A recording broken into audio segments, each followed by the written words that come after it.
आज हमारा अ, गीता श्रीमद् भगवत गीता का पहला सेशन है। तो आज हम शुरू कर रहे हैं अ, श्रीमद् भगवत गीता के। तो इसमें डायरेक्ट श्लोक्स में जाने से पहले श्रीमद् भगवत गीता का कुछ बैकग्राउंड हम लोगों को पता होना चाहिए।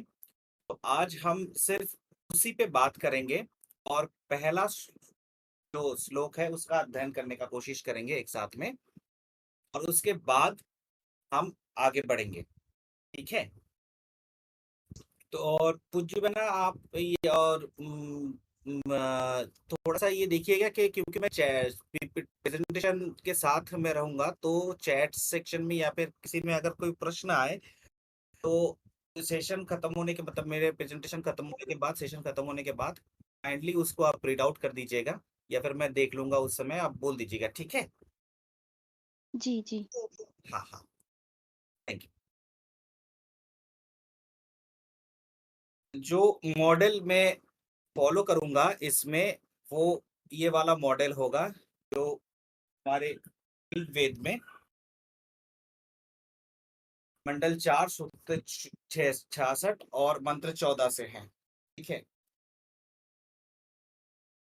तो इसके तरीके से हम लोग आगे बढ़ेंगे। ठीक है? अब ये जो, क्योंकि हमारे महाभारत का क्लास भी शुरू हो गया है, तो उस महाभारत के जो भीष्म पर्व है, उस विश्व पर्व में क्रिटिकल एडिशन जो हम लोग को वोरी क्रिटिकल एडिशन जो मिलता है उसका चैप्टर 23 से 40 तक ये आता है और बुक नंबर 6 में है। तो भगवत गीता में टोटल 18 चैप्टर्स हैं, जिसका जो नाम है वो है, पहले है अर्जुन विषाद योग, दूसरे में है सांख्य, तीसरे में है कर्म चार ज्ञान, कर्म संन्यास, ध्यान, और ऐसे करते हुए 18 में जाके मोक्ष संन्यास योग। गीता में 700 श्लोक हैं। अब इसमें एक पल सरकार जी का जो स्टडी था उसमें उन्होंने अपने जगह पे लिखा था कि उनको एक किताब मिला था जो 745 वर्सेस के थे, लेकिन उसका कोई ऑथेंटिक मैन्युस्क्रिप्ट या फिर ऐसा कुछ उन्होंने कुछ रेफरेंस दिया नहीं था। और हमारे आदि गुरु शंकराचार्य जी ने 700 श्लोक्स का गीता का ही उन्होंने वर्णन किया है, और इसके साथ में उन्होंने उसी का व्याख्यान किया है। जबकि उनका व्याख्यान शुरू होता है सेकंड चैप्टर के 11वें श्लोक से, उससे पहले का उन्होंने नहीं दिया है। तो हम जब उस जगह तक जाएंगे तब उनके बारे में हम लोग चर्चा करेंगे। अब इसमें जो श्लोक्स हैं वो भगवान कृष्ण के, टोटल जो 700 जो श्लोक्स हैं उसमें से भगवान कृष्ण के हैं 574 श्लोक्स, अर्जुन के हैं 84, संजय का है 41, और धृतराष्ट्र का है सिर्फ एक। ये सब मिला के 700 श्लोक्स होते हैं। और इसके साथ में एक चीज और भी है, वो है कि अगर चैप्टर वाइज इसमें हम जाएं, तो चैप्टर वाइज अगर जाते हैं तो चैप्टर 1 में भगवान श्री कृष्ण का एक भी श्लोक नहीं है, अर्जुन का 21 है, संजय का 25, धृतराष्ट्र का एक। ऐसे करते हुए सेकंड चैप्टर में भगवान श्री कृष्ण के 63 नंबर्स हैं, अर्जुन के 6 नंबर हैं, संजय के 3 है, धृतराष्ट्र के 0। ऐसे करते हुए टोटल जो नंबर आता है भगवान श्री कृष्ण का, वो 574 आता है। और इंडिविजुअल चैप्टर का अगर हम सबमिशन करते हैं तो वो आता है 97। इसका सबमिशन अगर करते हैं तो वो आता है 16, और अंत में जाके 7। तो ये 7 का जो महत्व है वो भी, मतलब एक दूसरे तरीके से हम लोग देख सकते हैं कि धर्म के आधार पे जब ये शुरू हो रहा है, तो उस आधार पे जब ये शुरू और शेष जो है, जो पहला जो मंत्र है वो है धर्म क्षेत्र, उसका अगर ध वाला पार्ट लिया जाए और लास्ट वाला मम से खत्म होता है, इसका जो अगर म लिया जाए तो शुरू से अंत तक ये धर्म के आधार पे ही श्रीमद् भगवत गीता है। अब इसमें जो है कि ये कौन-कौन कह रहे हैं और कौन बोल रहे हैं, इसका श्रोता कौन-कौन है? इसका श्रोता है भगवान श्री कृष्ण, वो खुद बोल रहे हैं। इसके साथ में अर्जुन है, संजय है, धृतराष्ट्र है। अब इसमें एक चीज़ ये भी है कि जब संजय धृतराष्ट्र को बोल रहे हैं, इस समय ऐसा नहीं है कि वो जिस तरीके से हमारे पास डिपिक्शन होता है या फिर हम सोचते हैं कि युद्ध कुरुक्षेत्र में हो रहा था, उस समय संजय को अपनी दिव्य दृष्टि से वहाँ पे जो घटनाएँ घटित हो रहा है, उसके बारे में उसको वो देख रहे थे और उसी हिसाब से वो धृतराष्ट्र को बता रहे थे। लेकिन ऐसा चीज़ था नहीं। इसमें ये था कि जब भीष्म पितामह के मतलब युद्ध के 10 दिन बीत जाने के बाद, जब भीष्म पितामह के शरविद्ध होने के बाद उनका जब पतन हो गया है, वो शरसज्जा में लेटे हुए हैं, तो उस समय संजय दौड़ते हुए धृतराष्ट्र के पास आ रहे हैं, ये संवाद दे रहे हैं और उस समय धृतराष्ट्र ने पूछा कि जो वहाँ पे जो कुछ भी हुआ उसके बारे में मुझे बताओ। तो संजय जैसे बोल रहे हैं धृतराष्ट्र को, तो उसके साथ में हम लोग को ये भी मानना चाहिए कि ये इतिहास के तरीके से हम नहीं दे इसको समझेंगे।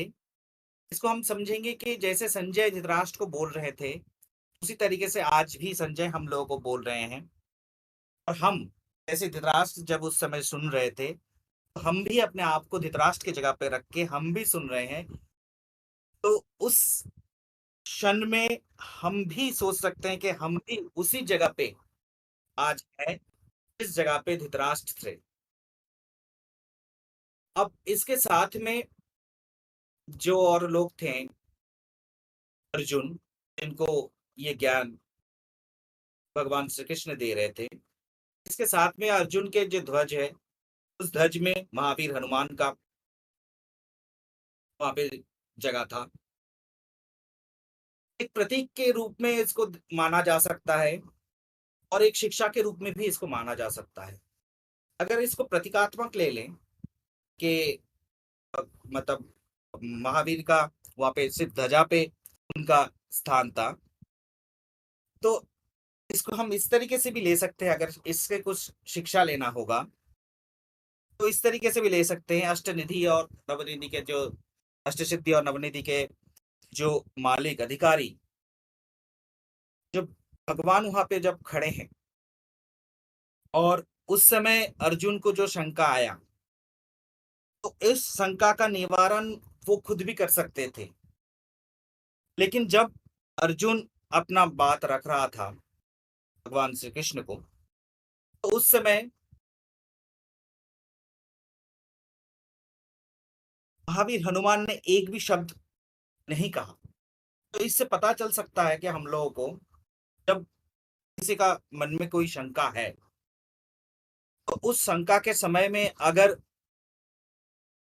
कोई ज्ञानी व्यक्ति या फिर अगर कोई समझा रहा है, तो उस समय तुमको अगर ज्ञान हो, तो उस समय चुप रहना ज़्यादा महत्वकारी है। क्योंकि मुझे पता है कि जो अगला बंदा उनको समझा रहा है, वो उनको समझा देगा। अगर कुछ छूट जाए तो उसके बाद उसका बात खत्म होने के बाद ही मुझे जो है, मेरा जो वक्तव्य है, वो रखना सही है। बीच में अगर कूद पड़े, तो ना तो उस व्यक्ति का प्रश्न का समाधान होगा और ना ही कोई व्यक्ति अगर बोल रहा है तो उसको सम्मान दिया जाएगा। तो ये समझ लेना सबसे ज़्यादा ज़रूरी है कि महावीर हनुमान को अगर हम मान लें कि वो प्रतीकात्मक नहीं है, तो ये शिक्षा हम उनसे ये वाला ले सकते हैं। अब ये जो भगवत भगवत गीता है, इसका वर्णन जिस समय हो रहा है, वो ब्रह्म पुराण के अनुसार मार्गशीर्ष शुक्ला एकादशी के उस समय ये उस मतलब भगवान ने बोलना उनको शुरू किया, ये माना जाता है।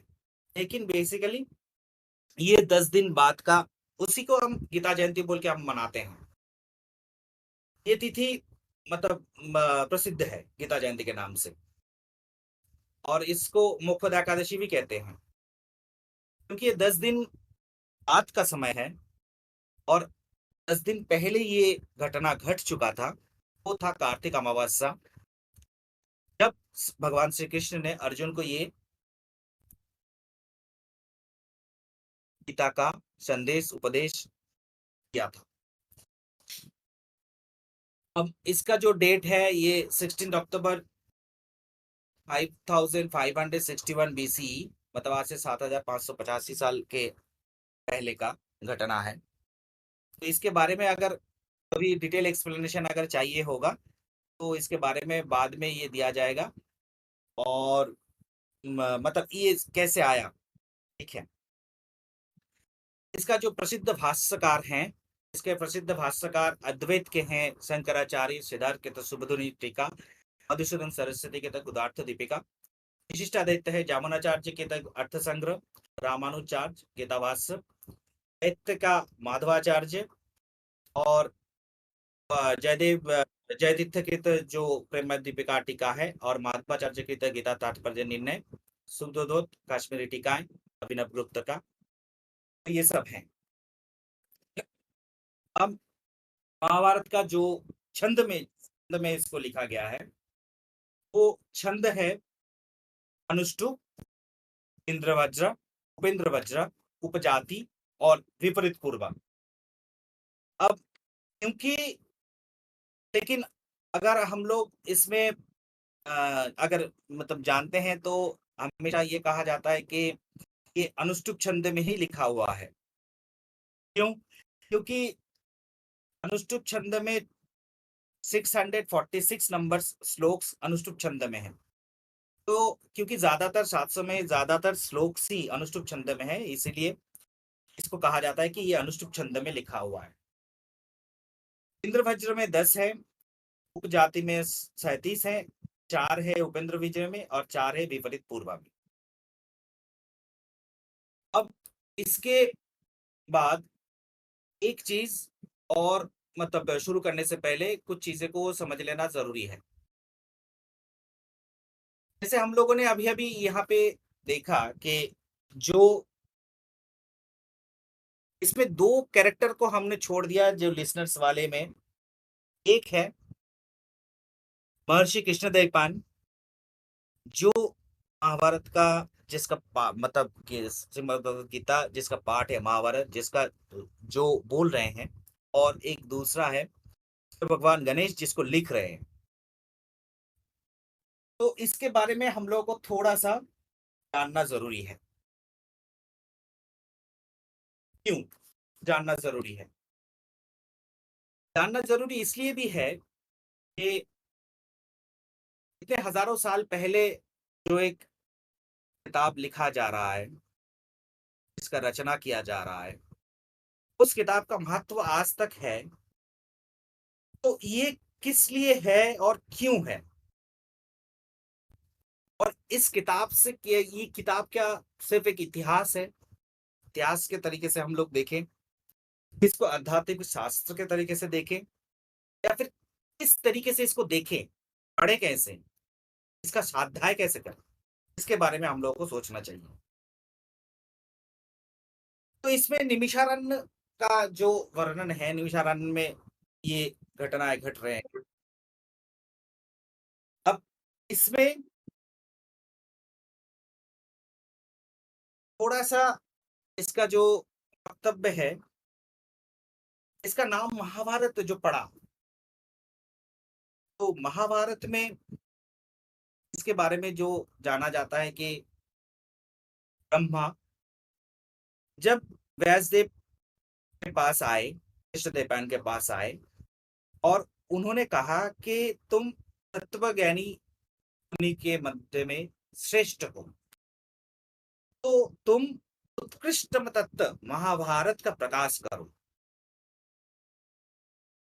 तो इसमें सोचें कि उत्कृष्ट तत्व,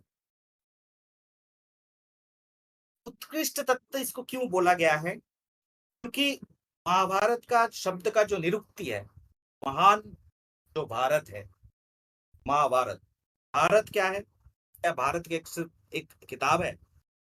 नहीं। पाणिनि के अनुसार भा दीप्ति, ज्योति या फिर लाइट होता है। भा मतलब आलोक जो रहता है, उसमें जो रथ अनुरथ होता है वो है भारत। वा के साथ, शब्द के साथ, धातु के साथ अतः प्रत्यय योग करके भारत होता है। मतलब जिससे दीप्ति निकलता है, सर्व ज्योति का जो आधार है वो भारत है। ये ज्योति सत्य ही महाभारत है, इसको श्रुति में कहा गया है ज्योतिषं ज्योति स्वयं ज्योति। तो इसके साथ में महाभारत के अंत में व्यासदेव, मतलब उस समय ब्रह्मा जी फिर व्यासदेव के सामने प्रकट हुए थे और तव कथामृतं श्रवण मंगलम, ये कह के उन्होंने खत्म किया था। इसमें कथा क्या है? कथा का जो नॉर्मल हम समझते हैं, इसको समझते हैं वाक्य से, जो वाक्य है वही कथा है। लेकिन कथा का जो निरुक्त में अगर आता है तो वो नहीं होता है। उसमें है कंग जलं तस्मिन् प्रलय जोगो निद्रा अवलंबने स्थास्यति इति। मतलब था अर्थात जिसका नित्य स्थिति है वो है कथा।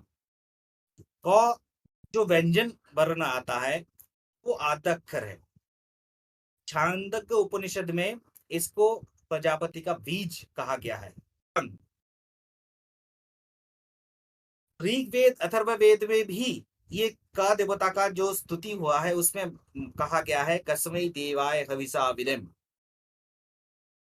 जिसको कदर्थ किया है हमारे मैक्स मुलर साहब ने और इन लोगों ने किया है कि उन लोगों को पता नहीं था कि क्योंकि किम शब्द का जो आता है, कस्मई शब्द का उन्होंने धातु जो लिया था वो किम लिया था, तो इससे उनको ये लगा कि नहीं इन लोगों को पता नहीं था, उस ऋषियों को पता नहीं था, तो उन लोगों ने पूछ रहे थे कि कौन सा देवता का पूजा करें। लेकिन जबकि या तो वो जानते हुए इसको छोड़ गए या फिर उनको पता नहीं कौन सा कारण था, उन्होंने ये कदर्थ किया था। बेसिकली किम शब्द का जो चतुर्थी है उसमें कस्मई आता है, लेकिन का जो शब्द है उसका चतुर्थी का प्रथम वचन में भी कस्मई शब्द आता है। इस जो कस्मई देवा हविषा विदम, इसका जो अंतर है उसका सूक्ष्म स्वरूप परमात्मानंद पुरुष को ही जिसको प्राण का हवि दिया जाता है वही है। तो कृष्ण द्वैपायन का के मध्य से यही महाभारत में लिखा है, इसीलिए ब्रह्मा जी ने तव कथामितं श्रवणं कहा है। तो इस बारे में मैं क्यों बोल रहा हूँ? क्योंकि इस बारे में मैं बोल रहा हूँ कि कृष्ण द्वैपायन के जन्म के आधार पे, उनका जन्म का आधार जिस तरीके से दर्शाया गया है, उस दर्शन के बारे में कहने के लिए ही इस प्रकरण का, मतलब कैसे कदर्थ करने से एक महान चिंता का कैसे दुरुपयोग हो सकता है, उसके बारे में बात करने के लिए यही प्रकरण उठाए। अब इसमें उनका जो, मतलब जन्म वृत्तांत के बारे में जो हम लोग को पता है या फिर सुनते हैं वो क्या है कि जब महर्षि पराशर अपने कठोर तपस्या करने के बाद जब तीर्थ पर्यटन कर रहे थे, तो उस समय उन्होंने जमुना के तीर में धीवर दास राजकन्या सत्यवती को देख के काम जर्जर हो गए, और इतना काम जर्जर हो गए कि उन्होंने स्थान काल पात्र भूल के सत्यवती के साथ संभोग करने के ये वो उत्सुक हो गए और उसके बाद सत्यवती ने कहा कि उनका जो उनका टेंट्रम वहां पे दिखाया गया कि बहुत सारे लोग जन है, तो मुझे शर्म आ रहा है, तो कैसे होगा। तो ऋषिवर बोलते हैं कुछ परवाह नहीं, मैं अभी अपने जोग बल से कुछ झटिका सृष्टि करता हूँ कि कोई हमें देख नहीं पाएगा। उसके बाद नेक्स्ट वो बोलते हैं कि मेरे शरीर से मत्स्यगंध आ रहे हैं, आप कैसे इस दुर्गंध को कैसे इस दुर्गंध को सह्य करेंगे। तो ऋषि बोलते हैं कि नहीं, मेरा आशीर्वाद से तुम्हारा अंग पद्म गंध से सुशोभित हो जाएगा। सत्यवती बोलते हैं 4 दीक में जल है, कैसे ये सब होगा। तो उन्होंने बोला जमुना में वो एक दीप क्रिएट कर लिए और उनके बाद ऋषि का मिलन हुआ। तो एक नॉर्मल, अगर हम द्वीप में जन्म हुआ तो इसलिए उनका नाम कृष्ण द्वैपायन था। अब इसमें अब सोचिए, जिस ऋषि दुश्चर तपस्या के बाद समग्र सिद्धि जिसका करातलगत है, जो व्यक्ति अपने योग बल से कुछ झटिका और दीप सृष्टि कर सकते हैं और मत्स्यगंध को पद्मगंध में रूपांतरित कर सकते हैं, लेकिन वो इतना काम जर्जर अगर हो सकते हैं तो कैसे वो संभव है। और अगर इस कहानी को हम स्थूल रूप से भी पकड़ लें, तब भी जो विशाल बुद्धि संपन्न कृष्णदेवपायन वेद व्यास के बारे में कहा जा रहा है कि वो अपना खुद का जन्म वृत्तांत कह रहे हैं, तो अगर ऐसा होगा भी तो पिता का ऐसा कलंकित जो चरित्र है वो अपने ही किताब में उसको कैसे डालेंगे। अगर कोई साधारण इंसान भी होगा, तो अगर वो अपने पिता का ये चरित्र में दोष अगर है, तो वो अपना पिता का वो चरित्र का दोष को ओपन करता है। तो ये कॉमन सेंस अगर साधारण व्यक्ति में रहता है, तो वो क्या कॉमन सेंस महर्षि वेदव्यास का नहीं था। तो बेसिकली इसका पीछे का जो एक चीज है कि जब भगवान गणेश लिख रहे थे, तो उन्होंने एक शर्त रखा था कि जब मेरा आप बोलते रहेंगे मैं लिखता रहूंगा, लेकिन मेरा कलम अगर किसी समय इसका अगर रोध हो गया, मैंने लिखना कभी बंद कर दिया, तो उसी समय मैं लिखना बंद कर दूंगा और मैं नहीं लिखूंगा। तो इस उस समय कृष्णदेव पायन उन्होंने ये शर्त रखा था कि आप जब लिखेंगे तो आप मेरे हर एक श्लोक का मतलब समझने के बाद लिखेंगे। भगवान गणेश जब लिख रहे थे, तो उस समय उन्होंने 8,800 ऐसे व्यासकूट निकाले थे, जिसका जिसको समझने में भगवान गणेश को समय लगता था। और वो जो समय उन्होंने उस समय लिख रहे लगा था उनको लिखने में, और जो समझने में जो टाइम गया, तो उस समय और भी श्लोक सो रचना कर लेते थे। तो इसलिए 8,800 टोटल व्यासकूट है संपूर्ण महाभारत में।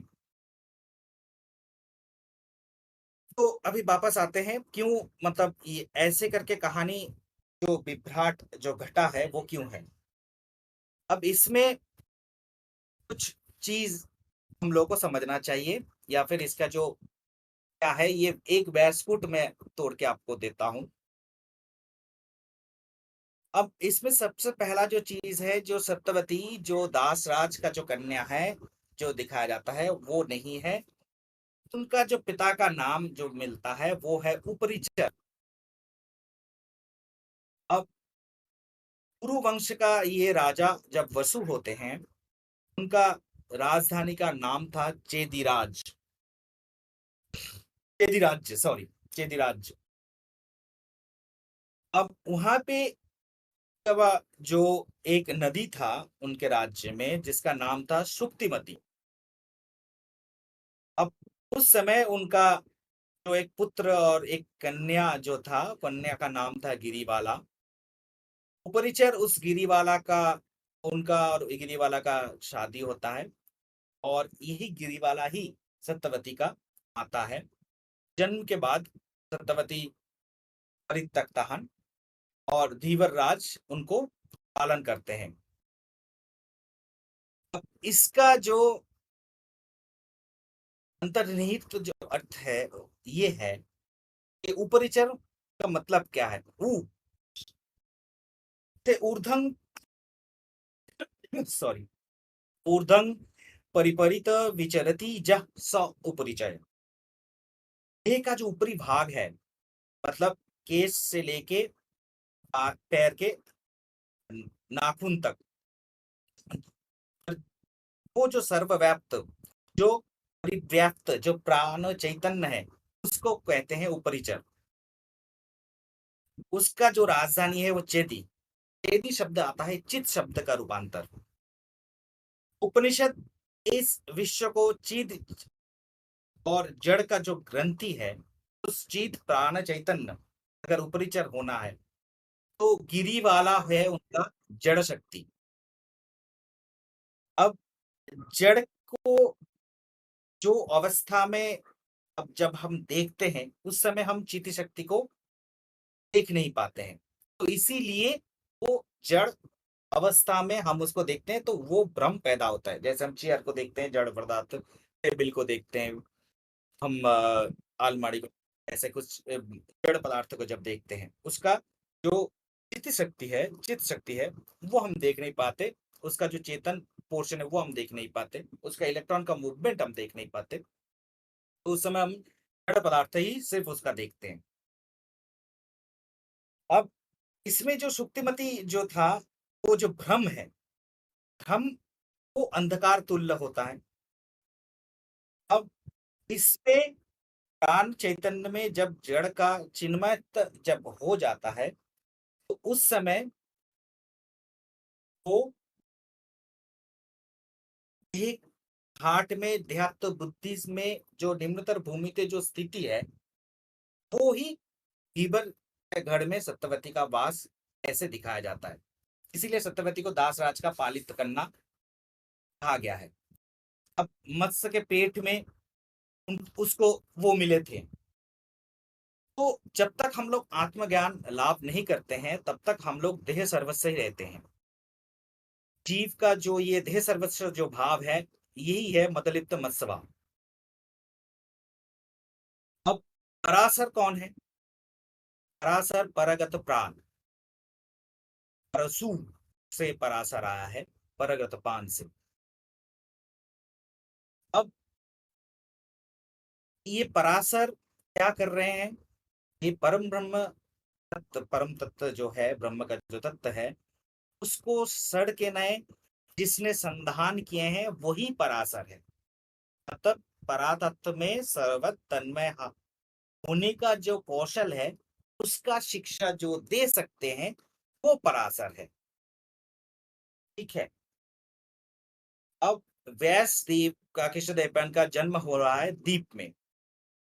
चतुर्दीक में जब जल होता है, बीच में जब स्थल होता है उसको दीप कहते हैं।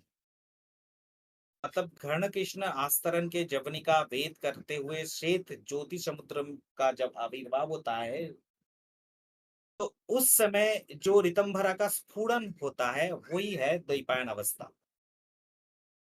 और ऋतंभरा वेदवाणी उसी जगह पे प्रकट हो सकते हैं, होते हैं। तो इसीलिए कृष्ण द्वैपायन को वेद व्यास भी कहा गया है, क्योंकि सिद्ध काम होने के बाद ही जीवात्मा का व्यास हो सकता है। अब इसमें और ये कहना है कि तो ऐसे ही जो गुच्छ साधन तत्व है इसको महाभारत में जो कहानी के तरीके से इसको जो कहा गया है तो इसको हमको समझना है उसी तरीके से कि इसमें बेसिकली कोई इतिहास नहीं, ये स्वाध्याय का विषय है। अब क्योंकि व्यासदेव के बारे में कहा है तो कॉन्टेक्सचुअली गणेश जी के बारे में भी आता है, तो उसके बारे में थोड़ा-सा ब्रीफर मैं एक कुछ कह देता हूँ। अब गणेश को ज्ञान विज्ञान का आदि प्रवर्तक ये माना जाता है, तो उसका मुखमंडल जैसे साक्षात प्राकृतिक वेदवाणी है, उसी के तरीके से उनको माना जाता है। उनका दंत जो है, उसको प्रकृष्ट ज्ञान या यथार्थ ज्ञान रूपी जो रुति या फिर शब्द धारा है, वही उनका दंत के तरीके से है। ठीक है? तो इस तरीके से उनका जो चक्षु के बारे में जो कहा गया है, वो मतलब ज्ञान चक्षु और विज्ञान तत्व, ये दोनों के बारे में उसका कहा गया है। तो इसके बारे में मतलब ये कॉन्टेक्स्चुअली अलग से गणेश का प्रसंग यहाँ पे लाना सही नहीं है, तो उसको छोड़ देते हैं। आगे बढ़ते हैं। धृतराष्ट्र उवाच, अर्जुन विषाद योग का शुरू हो रहा है। धृतराष्ट्र उवाच, धर्मक्षेत्रे कुरुक्षेत्रे समावेदा जुजुत्सव मामका पांडवाश्चैव किम कुर्वत संजय। तो इसमें क्या है? तो इसका जो अन्य पोर्शन है वो है, धृतराष्ट्र ने कहा कि धर्म क्षेत्र की भूमि में, कुरुक्षेत्र में समवेत इकट्ठा करके युद्ध की इच्छा रखने वाले मेरे पुत्र और पांडु के पुत्र तथा अवश्य क्या किया।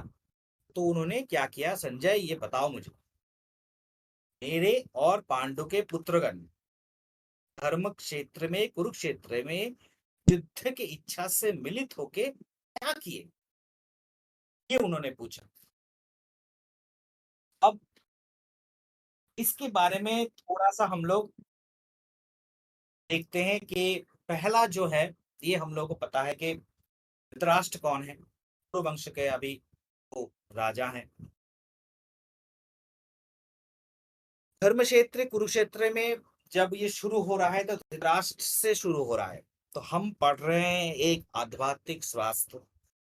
अगर आध्यात्मिक ना माने तो इसको अगर मनोविज्ञान के बारे में सोचे कि मनोविज्ञान शास्त्र पढ़ रहे हैं, तब भी सही है। तो अगर ये सही है तो इस तरीके से एक अंधे व्यक्ति के वचन से कैसे शुरू हो सकता है? क्योंकि अब इसको एक अंधे व्यक्ति के वचन से शुरू करने का एक बहुत ही गहरा और महत्वपूर्ण एक चीज है। क्या है कि धृतराष्ट्र आंख से अंधे हैं, लेकिन वासना से अंधे नहीं है। क्योंकि आंख होने या ना होने से वासनाएं नहीं मिट जाती। गीता का जो ये अद्भुत जो कथा है, ये अंधे आदमी के जिज्ञासे से इसलिए शुरू हुआ है क्योंकि अंधे आदमी ही प्रश्न कर सकते हैं। अगर आंख खुला हुआ व्यक्ति है, अंधा नहीं है, तो वो प्रश्न भी नहीं कर सकता। क्योंकि जिसको देखना, मतलब देखना जिसके मन में है, देखना जो चाहता है, उसको दिखाई नहीं पड़ रहा है, ये सोच अपने अंदर में जिसका है, वही अंधा व्यक्ति है। जिसको सब पता है, जिसको और कुछ जानना नहीं है, कुछ पढ़ना नहीं है, कुछ नया उसके पास सीखने के लिए है ही नहीं, तो उस व्यक्ति के लिए भगवत गीता नहीं है। कोई भी शास्त्र ग्रंथ ही नहीं है उसके लिए। जो जानना चाहता है, जो सुनना चाहता है, ये है। तो इसीलिए अंधे व्यक्ति से ये शुरू हो रहा है। सारे इंद्रियों भी अगर खो जाए, तो भी अगर मन के भीतर छुपी हुई जो वृत्तियां है, उसका विनाश नहीं होता, ये भी ये कह रहा है।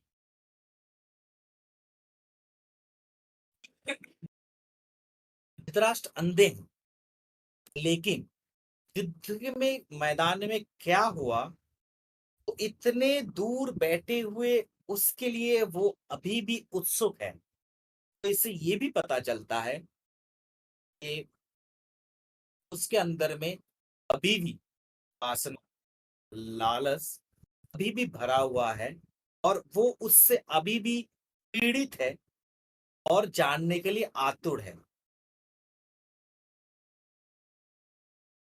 अब जो इसके ऊपर एक ये भी है कि जब ये प्रारंभ अद्भुत है, तो धर्म के उस क्षेत्र में क्या हुआ? धर्म के क्षेत्र कुरुक्षेत्र, धर्म के क्षेत्र में कुरुक्षेत्र में क्या घटना घटा? तो कुरुक्षेत्र को उसने धर्म क्षेत्र कहा है पहले। क्यों? क्योंकि कुरुक्षेत्र जो क्षेत्र है, वो मार्कंडेय पुराण के अध्याय 58 में, रामायण के अयोध्या कांड के सर्ग 64 में, श्रीमद् भागवतम के स्कंद 4 में, सब जगह पे है जहाँ पे उसको दिखाया गया है कि कुरुक्षेत्र ऐसा जगह है जो देवता लोग वहां पे यज्ञ किए थे, राजा कुरु यहाँ पे तपस्या किए थे, और तपस्या भूमि होने का कारण ये धर्म भूमि है। संसार में तीन विषय को लेके युद्ध होता है, एक तो भूमि, या तो धन, या फिर स्त्री।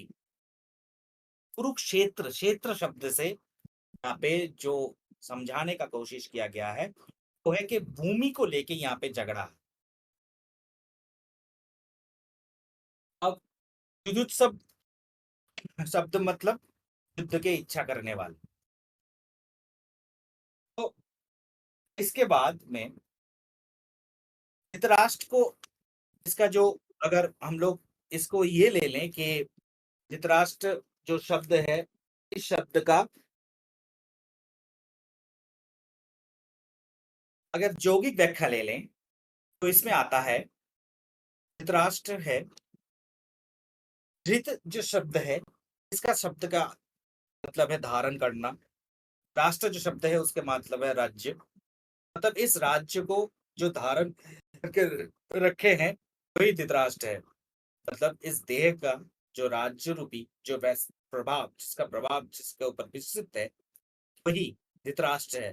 मतलब मन धृतराष्ट्र है। मन का जो खुद का, मन के पास खुद का शब्द या फिर स्पर्श या फिर कुछ भी अनुभव करने का माध्यम नहीं है। वो चक्षु, कर्ण, नासिका, जिह्वा तक, ये जो पांच इंद्रिय हैं, इस कर्मेंद्रिय के माध्यम से ही मन अपना जो अनुभूति है उसको वो एक्वायर करता है। धृतराष्ट्र अंध्र। अब ये ज्ञानेन्द्रिय और कर्मेंद्रिय से उसको जो मिला, जो देखने को मिला, मतलब जो अनुभव हुआ, उसी से वो विचार करता है। अब शरीर का जो क्षेत्र है उसका तीन अंश में अगर उसको मतलब भांगा जाए या फिर तोड़ा अगर जाए, तो उसमें एक है 10 इंद्रिय, जिसमें आता है चक्षु, कर्ण, नासिका, जिह्वा तक। उसके साथ में आता है 5 ज्ञानेंद्रिय, वाक, पानी, पाद, आयु, उपस्थ, और वो 5 कर्मेंद्रिय। इसका जो प्रथम अंश है, मेरुदंड के आश्रय करके जो सुषुम्ना नाड़ी है, और सुषुम्ना संलग्न में जो षट चक्र है वो है इसका द्वितीय अंश, और आगा से ऊपर दशांगुल जो स्थान है वो है इसका तृतीय अंश। वेद में भी हमको मिलता है पुरुषोत्तम में, सहस शीर्षा पुरुषः सह साक्ष सहस्रपात स भूमि विश्वतो वेत्ता अत तिष्ठ दशांगुलम। तो निर्विच्छिन्न जो कर्म प्रभाव वर्तमान में है वो कुरुक्षेत्र है या फिर कार्य क्षेत्र है। तृतीय अंश जो है सत्यतम प्रधान है। यहाँ पे जो क्रियाहीन जो स्थिर प्रकाश जो वर्तमान है वही ये धर्म क्षेत्र। तो इसी तरीके से धर्म क्षेत्र और कुरुक्षेत्र शब्द का आता है। मामका और पांडव, मामका जो है उससे मनोवृत्ति, और पांडवा मतलब बुद्धिवृत्ति को यहाँ पे दर्शाया गया है। मतलब स्वरूप ज्ञान का जो प्रकाश जिस वृत्ति से मिलता है वही है बुद्धिवृत्ति, और जो इसके विपरीत जाता है वो है मनोवृत्ति। दर्पण के सम्मुख जैसे खड़े होने से, जैसे हमारे इमेज उल्टा हो जाता है। माया का स्वरूप का जो विकास जो है, तो विकास हम लोगों को देखने को मिलता है। लेकिन जब हम उसका विचार करते हैं, वो विकास विचार में हमको मिलता है कि जो हमारा दाहिना अंश था वो बायां हो गया, जो बायां अंश था वो दाहिना हो गया है। ऐसे करते हुए तो वो उल्टा हो जाता है। तो उसी जगह पे अगर मन उसी को सच मान ले, तो उसका उसके साथ में अगर संकल्प और मतलब आकृष्ट होके संकल्प और विकल्प अगर उसी का एक साथ में अगर क्रिया करना शुरू हो जाए, तो उससे जो दिक्कतें होते हैं वो है, जो हम लोगों के जो प्रवृत्तियां निकलते हैं उससे, वो प्रवृत्तियां ही है।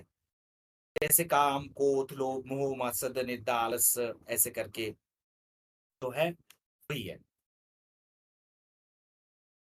तो बुद्धि सम्मुख में उस जिसको देख रहा है, उसको जो जिसको माप रहा है, उसका जो मानदंड है, उस मानदंड को हम बोल रहे हैं आत्मा।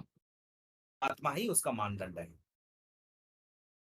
क्योंकि कोई किसी को तो होना होगा जो विचार कर रहा है।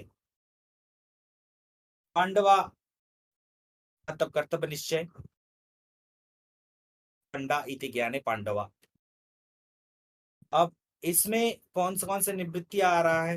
इसमें विवेक, विचार, वैराग्य, सम, दम, तितिक्षा, उपरति, श्रद्धा, समाधान, मुमुक्षुता इत्यादि के जो जो इसके साथ में निवृत्तियां है वो है।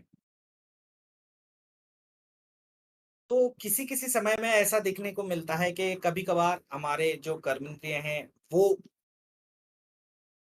इस ज्ञानेन्द्रिय जो निवृत्ति मार्ग है उससे प्रबल हो जाता है।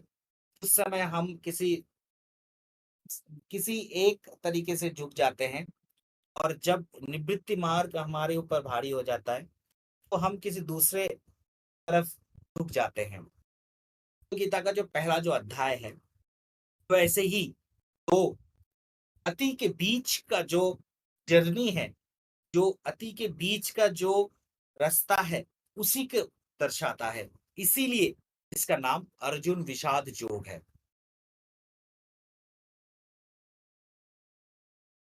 योग मार्ग में युद्ध करने से इच्छुक होने से ही ये जगह आ जाता है। अब विषाद कैसे जोग हो रहा है? विषाद जोग होने का जो कारण है वो इस जगह से आ रहा है। जोग तो होना चाहिए आनंद का चीज, विषाद कैसे जोग हो रहा है? तो विषाद जोग होने का जो जगह है, विषाद जोग होने का जगह वही है कि विषाद है क्या? विषाद वही है जो हम किसी चीज को अगर सुख, या फिर अगर किसी चीज को हम जब पाने का कोशिश कर रहे हैं, अगर वो चीज हम लोगों को नहीं मिल रहा है, या फिर मिलने के समय में कोई इसको बाधा दान कर रहा है, तो उस समय जो मनस्थिति का जो मनस्थिति उठता है वो है विषाद। तो बेसिकली विषाद सुख का ही एक शीर्षासन करता हुआ एक स्थिति है जिसको हम विषाद कह रहे हैं। पर इसी चीज को जब अगले अगला श्लोक्स में हम आगे बढ़ते हुए जाएंगे, तो इसी से हमको पता चलेगा कि विषाद कैसे जो हो रहा है।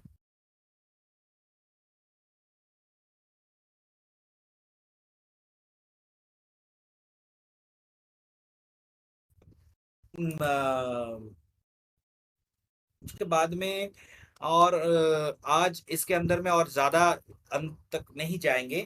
तो अ, मैंने फर्स्ट जो डेमो क्लास जिस लोगों ने भी किया होगा, तो डेमो सेशन जो पहले चलाए थे, तो उसमें कुछ तथ्य थे। आज कुछ नए तथ्य मैंने यहाँ पे सन्निविष्ट किया है, ताकि कॉमन या फिर ऐसा कुछ ना है कि जिन्होंने वो लोग वो सुने हैं तो उनको कुछ नया मिले। तो इस तरीके से अब सेकंड से श्लोक से हम आगे बढ़ते हुए रहेंगे।